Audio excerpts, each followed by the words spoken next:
আজকে আমি করে দেখাচ্ছি পনির কাজু পনির ক্যাপসিকাম। ঠিক আছে, তার জন্য আমার পনির লাগছে, আর একটা হচ্ছে আমি ক্যাপসিকাম এরকম কিউব করে কেটে নিয়েছি, কেটে ভালো করে ধুয়ে নিয়েছি।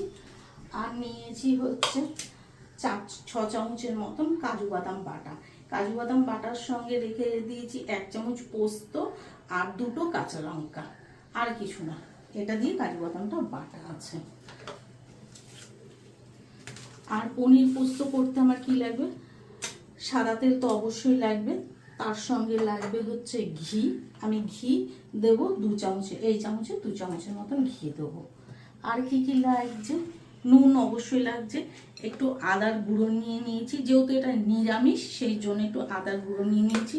এটা কাশ্মীরি লঙ্কাটা নিয়েছি, যার জন্য হলুদ দেবো না, এই লাল রঙটা করার জন্য।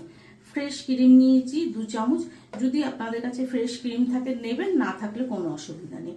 2 চামচ নিয়েছি গরম মশলার গুঁড়ো, 2 চামচ নিয়েছি মেথি ভাজা, এটা ডাস্ট করে রাখা আছে, 1 চামচ নিয়েছি চিনি, আর ফোড়নের জন্য হচ্ছে 4টে এলাচ, 3টে দারচিনি আর 4টে লবঙ্গ হয়েছে।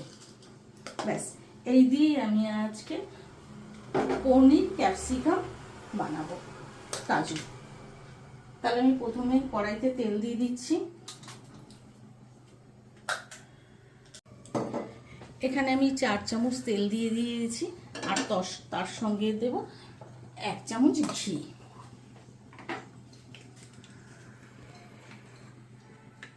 এই চামচের 1 চামচ ঘি দিচ্ছি।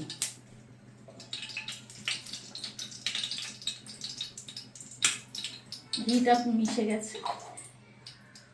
আচ্ছা, পনিরটা যাতে কড়াইতে না লেগে যায় তার জন্য আমি একটু অল্প করে 1 চামচের থেকেও কম নুন আমি এটার মধ্যে দিয়ে দিচ্ছি তেলের মধ্যে।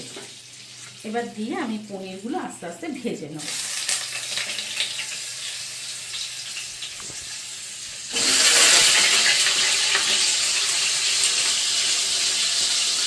আচ্ছা, এখানে আমি ক্যাপসিকামটা ভাজতে দিয়ে দিয়েছি, একটু ভাজা ভাজা মতন হয়ে এসছে।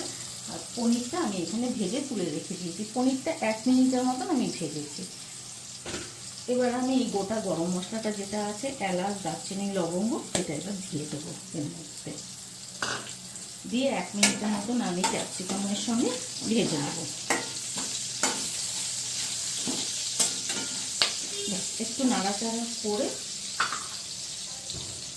এটা যেটা কাজু বাদাম বাটা, কাঁচা লঙ্কা বাটাটা রেখে দিয়েছিলাম, এটা এবার আমি দিয়ে দেবো। আর পোস্ত ছিল, এটা এবার দিয়ে দিলাম। এটাকে দিয়ে ক্যাপসিকামের সঙ্গে আমি একটুখানি কষিয়ে নেব।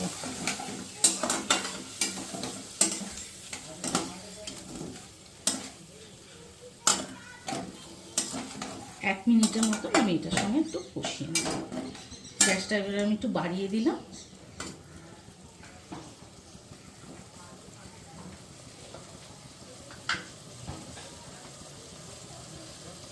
দেখুন, কাজু বাদামের সঙ্গে আমি বেশ ভালো করে ক্যাপসিকামটা মিশিয়ে দিয়েছি। এবার যেটা কাশ্মীরি লঙ্কার গুঁড়ো রেখে দিয়েছিলাম, সেটা এবার আমি এটার সঙ্গে মিশিয়ে দেবো। আর দেবো হচ্ছে আদার গুঁড়ো, এটা আদার গুঁড়ো আছে, যেহেতু এটা নিরামিষ রান্না সেই জন্য। ব্যাস, আর একটু অল্প 1 চামচের মতো নুন দেবো, কারণ আমার পনির ভাজার সময় নুন দেওয়া ছিল, এই জন্য 1 থেকে 1.5 চামচের মতন আমি অল্প নুন দিয়ে দিলাম। আর আপাতত আমার এখন কিছু লাগছে না। আমি এই মশলাটাকে বেশ ভালো করে ক্যাপসিকামের সঙ্গে মিশিয়ে দিচ্ছি।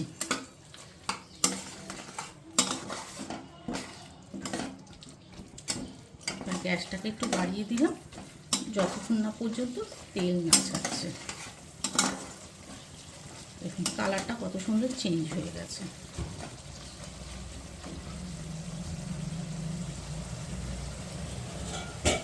এবার 1 মিনিটের মতন আমি ঢেকে দিচ্ছি, যাতে ক্যাপসিকামগুলো বেশ নরম হয়ে যায়।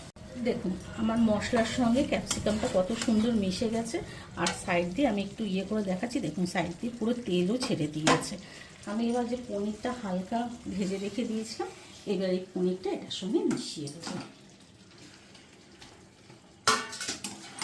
পনিরটা খুব ভালো করে মশলার সঙ্গে মিশিয়ে দেবো।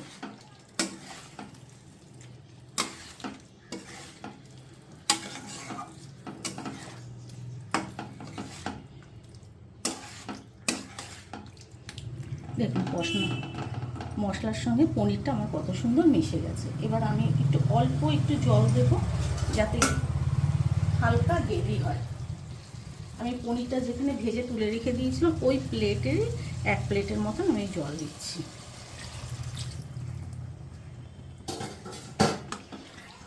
এবার ওই অল্প সামান্য জল দিয়ে এবার এই পনিরটার সঙ্গে ভালোভাবে এবার একটু মিশিয়ে দিচ্ছি যাতে হালকা গ্রেভি মতন থাকে।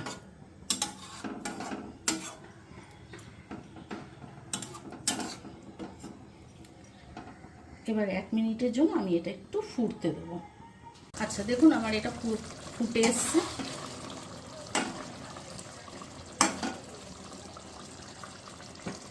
এবার যে আমি গরম মশলাটা রেখেছিলাম গ্যাসটা এবার কমিয়ে দিয়ে আমি গরম মশলাটা দিয়ে দিলাম এটার মধ্যে। আর 2 চামচ যে ফ্রেশ ক্রিম রেখেছি ফ্রেশ ক্রিমটাও একটু দিয়ে দিলাম। আর 2 চামচ চিনি রেখেছি, চিনিটাও দিয়ে দিলাম। সব মশলাই আমি দিয়ে দিচ্ছি এবার। আর ভাজা কসুরি মেথিটা রেখে দিয়েছি, এটাকে একটুখানি এরকমভাবে হাত দিয়ে গুঁড়ো করে দিয়ে এবার এটাকে আমি হালকা করে মিশিয়ে দিলাম। আর তার সঙ্গে দেবো আমি 1 চামচ ঘি। ঘিটা দিলে এটার টেস্টটা একদম অন্যরকম হয়ে যায়। এই মাপের 1 চামচ আমি ঘি দিলাম। ব্যাস, আমার আর কিছু লাগবে না দিতে। এবার সব মশলা আমি এটার সঙ্গে ভালো করে মিশিয়ে দেবো।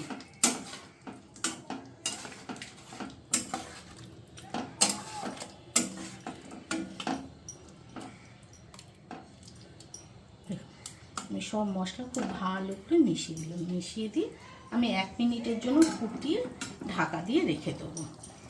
এবার আমি নামিয়ে তারপর আপনাদেরকে দেখাচ্ছি এটা দেখতে কীরকম হয়েছে বা খেতে কেমন হবে। আমার পনির ক্যাপসিকাম কাজু রেডি একদম। এটা নিরামিষ দিনে রুটি পরোটা লুচির সঙ্গে খেতে খুব দুর্দান্ত লাগবে। আপনারা প্লিজ একবার বানিয়ে দেখবেন এটা খেতে কীরকম লাগছে।